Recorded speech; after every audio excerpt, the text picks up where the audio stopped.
Hello there. It has been a while again, and the main reason for that is because I've had a fairly rubbish week, to be honest. I've had a week off work, and I've just found it really difficult to switch off from work at all week, and it's just been really tough. My sleep has been horrendous this last week, but I'm here now. I'm doing it now. Hooray! I probably shouldn't have gone into work on my first day off. Although that was to do a job application for a different department, so fingers crossed that'll go okay, because the head of that department actually approached me to ask me to apply, so hopefully that's a good sign. Because this week was supposed to be about getting the next part of my tattoo done and then recovering for the rest of the week, but that got cancelled with 24 hours notice, which was rather disappointing.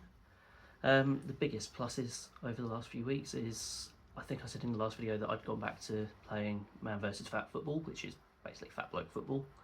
And I've lost weight every single week since I've been back, apart from one where I maintained my weight.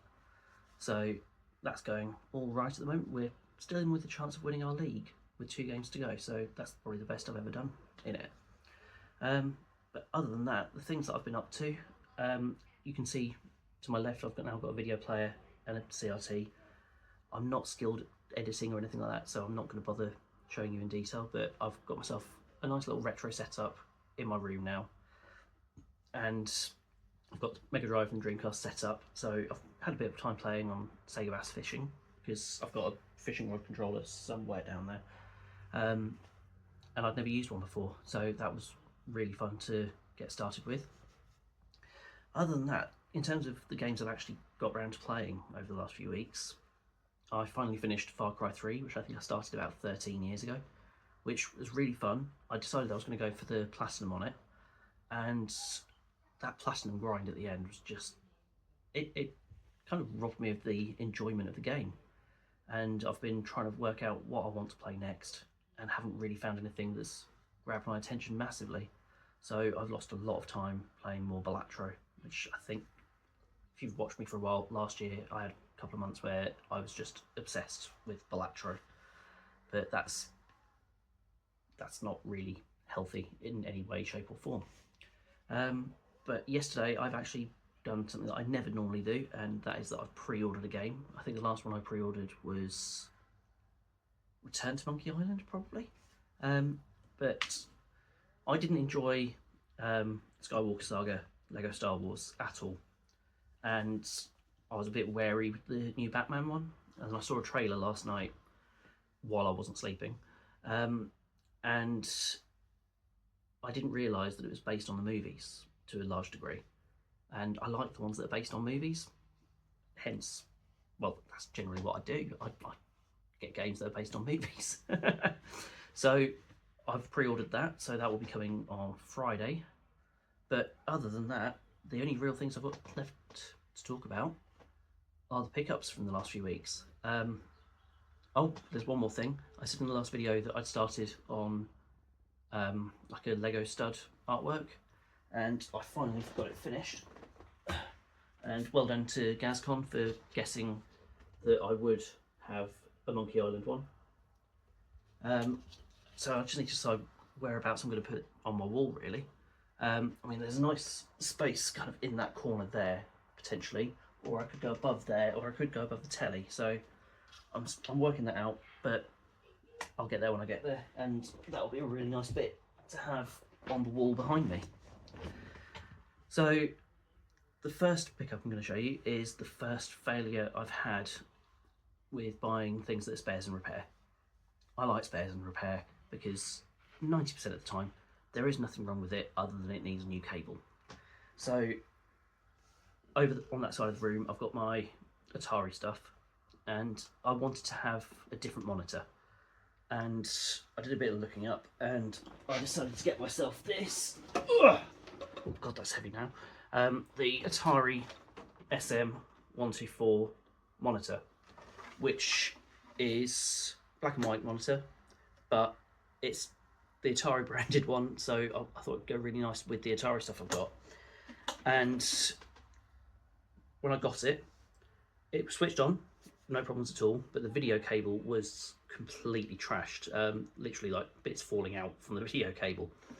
So I know that there's a lot of people who do things like recapping or repairs and stuff. So I thought I would go and get it repaired. And there's someone local to me. I think they're called SolderFlux, and they're literally like a 10-minute drive from me. So I got in touch with them, said how much is it going to cost to replace this. I happen to have a cable that could replace it, and literally an hour and a half later, I delivered it to him. And later that evening, I got a message from him just saying, "Have you actually had this working at any point?" And I was like, "No, I've never really tested it before today, given that I'd only got it that day." And he said, "Well, I can get the sound coming through it, but there's no video at all. When I've fiddled with it a lot, there's literally like a single dot of light." And then he sent me some photos, and I think it's called the neck board on the back of the CRT was just coated in rust. So God knows what traces and stuff are damaged on there. But ultimately, he did the repair really well. He did really efficiently, and I'm probably going to be going back to him to get other stuff repaired in the future. But right now, sat by my feet, I have what is little more than a fairly heavy paperweight, just with an Atari logo on it. But I mean, I spoke to a few people and they suggested going at the board with isopropyl alcohol to clean the rust off. I've done that, and still I'm not getting any picture at all. If you've got any other ideas of what I could do to revive it, then please chuck something down in the comments. But otherwise, I've got a nice little paperweight. Now, I am just going to rattle through the pickups. I think I will put them all down there.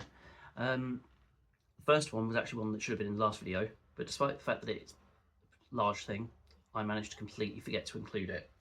And this was, I think I got this from the, I'm completely off the screen now, from the recycling centre, which is a nice big DJ Hero case.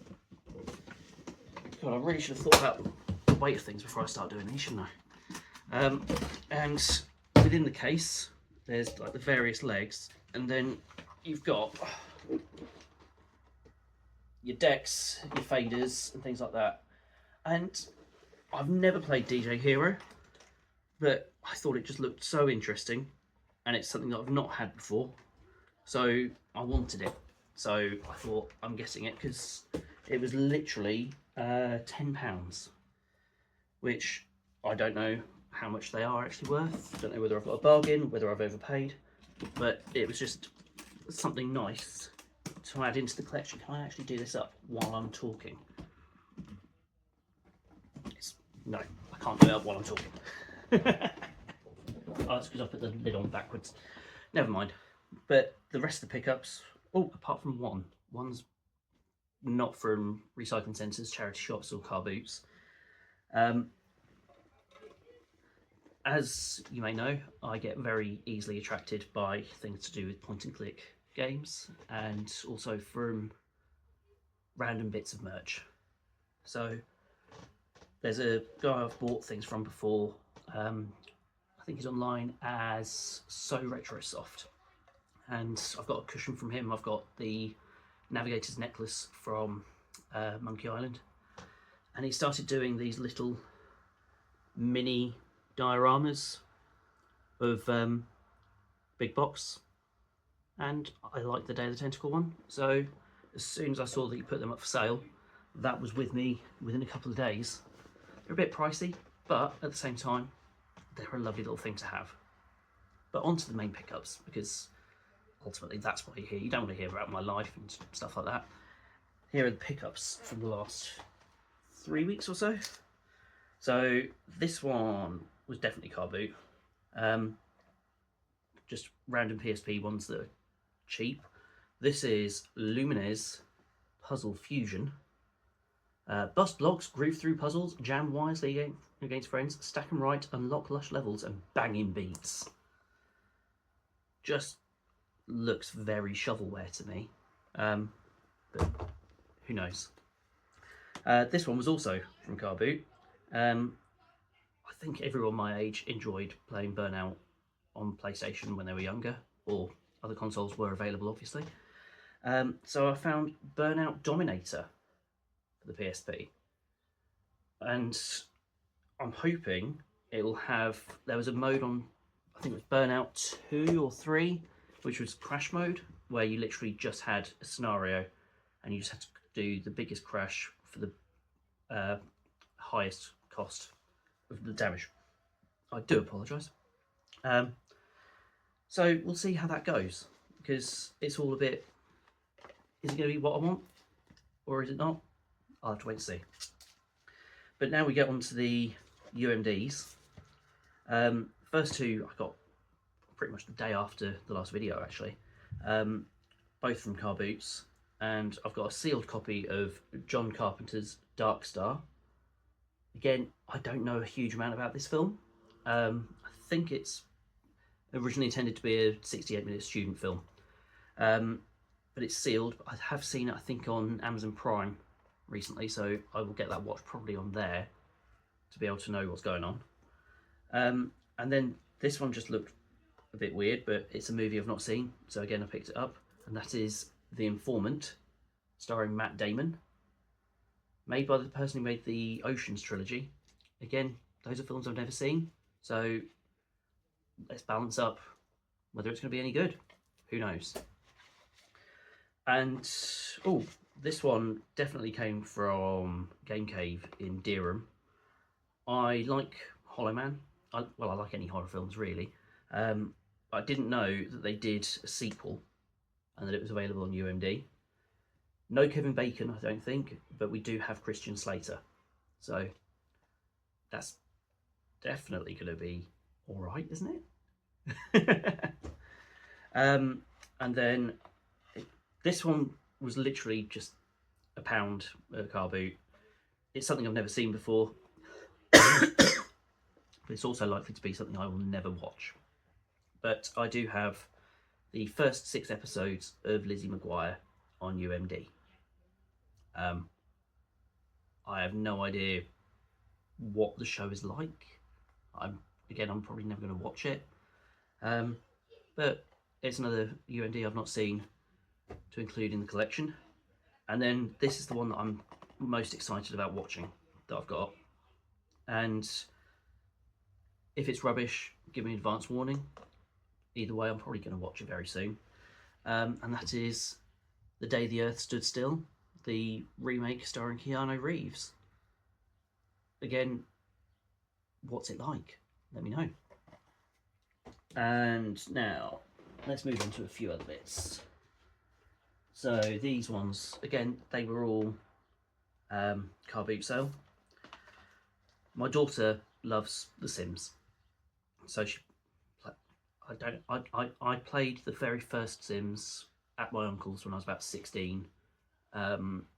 He went AWOL in search of a phone charger and ended up in a Japanese bar with waitress service, and he and his friend drank through the whole menu. So I was left in his flat with his girlfriend who had never met me and had no idea how to entertain a 16-year-old boy. So I just sat there playing The Sims, and she bought a couple of buckets of KFC, and just every few hours I would go and heat up a bit of KFC, and played probably about 23 hours straight, to be honest, because there was nothing else for me to do. But my daughter loves The Sims, so I found The Sims Castaway, which I didn't know existed, but rather than building up like your house and your home and stuff like that, you start out on a desert island, and then you start kind of finding resources to either build your own shelter or to try and build a boat to get off the island, which sounds like a bit of an interesting twist on The Sims.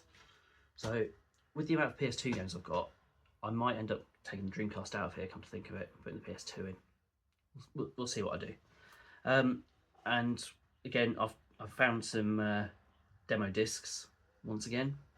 So I've managed to get this one with Hitman Blood Money, Toka Race Driver 3 and Rogue Galaxy available to play. Oh, there's others to play on it as well, actually.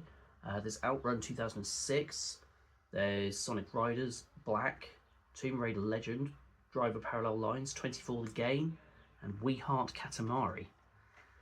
So we'll see what they're like. I might do some kind of video soon where I start playing through some of these demo discs, because it'd be an interesting way to see a bit more of the games. And I've got another one from PSW magazine, with this one being, what ones are playable on here? I don't think they are.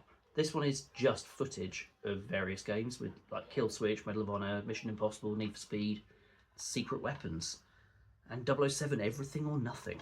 So, oh, sounds like there's an extra disc in there.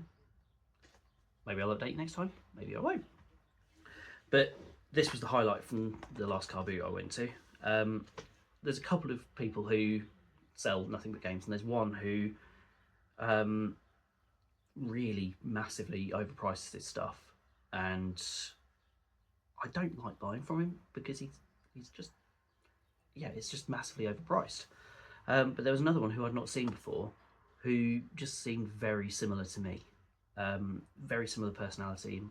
Had a nice little chat with him, and I think I've touched on my love of Jurassic Park before, but I've never played Jurassic Park Operation Genesis before, which is Jurassic Park Park Builder before Jurassic World Evolution. I enjoyed the first Jurassic World Evolution. Then I didn't enjoy the second one as much because you had to do a lot more like hunting and the dinosaurs were already there. Whereas I like just going, yeah, here's a lab, I'll release them. Oh god, the Indominus has escaped and it's eating people. But that was fun. I did get the platinum on that one on PlayStation 4 as well. But god, that took me hours to get that final trophy because I had to get to like 100% on like satisfaction, dinosaurs, and visibility. And I had like 3 different monorail tracks that all went in different places, and they only coincided for like 5 seconds at a time. But every time I got to the point where they were going to be coinciding, something else would happen in the park, which would mean something else dropped, so I didn't get it. So I was up till about 4 in the morning doing that before going to work later that day. So yeah, that's not something I'm keen to revisit, but Operation Genesis just looks interesting. So again, that's another PS2 one. I should bring the PS2 up here, shouldn't I? Anyway, now we're on to the SNES pickups.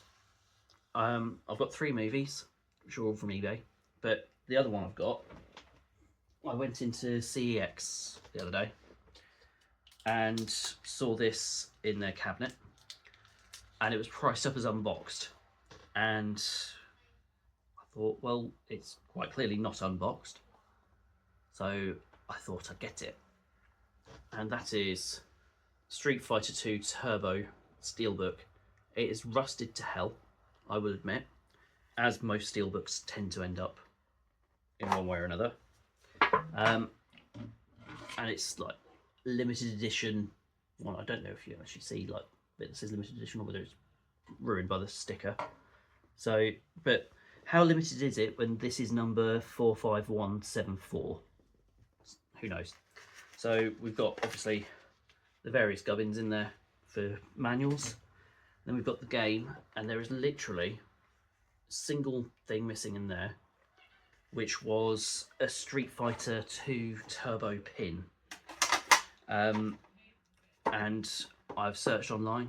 I cannot find any replicas of it. I can't find anything to replace it with. So for the time being, that's going to stay empty. But because they sold it as unboxed, I think I paid £15 for this, which some people may think is overpaying, some people might not. But the guy behind the counter looked up what a complete one would sell for in there, and he was like, well, with the pin, we'd be selling that for 95. I thought, well, 80 quid for a pin? It's clearly not going to be an 80 quid pin, is it? So either way, I've got everything except the pin, and I will try looking for a replica to put in there just so it looks complete. Obviously, if I was to sell it on, I would say it's a replica, but just to have that little bit of completion. But here we go. As ever, going for the movie-based games for the SNES this year, having done the Mega Drive last year. And the first one I've picked up was from Game Cave in Deerham once again. and I got myself Toy Story. The 90s were a great time for Disney-based games on consoles, and Toy Story is one that I had for the Mega Drive. I completed it. I keep seeing it on videos like the toughest games there are, or the toughest like Disney-based games and stuff. And there's plenty that I haven't completed, but I've completed that one. And is that just because I've managed to fluke it a few times, or is it just that I'm a bit weird, or is it not actually that hard? Which way does it all fall? Who knows? But I mean, it's not even the best Toy Story film, if we're honest. If you want to know, it's Toy Story 2. But going on about franchises and what the best film is, this is the best film in its franchise, in my opinion, even though it's probably the most unrealistic and outlandish of the lot. And that is Home Alone 2. I've not played Home Alone 2 at all. It didn't get a Mega Drive release, which is one of the key reasons why I've never played it. So let's see how that one goes. But finally, this is the one that I was really looking forward to, which arrived this morning. And it's one of my favourite films from the 90s, and it stars one of my favourite actors of all time, although I know a lot of people can't stand him and think he's incredibly annoying. But I'm really, really excited to play The Mask, whether it's going to be in a cartoony style or whether it's going to be like different powers based around what the circumstances are. I don't know, but it's going to be a lot of fun finding out. So those are my pickups from the last few weeks. And that's what I've been up to over the last few weeks. Yeah. Take care. Goodbye.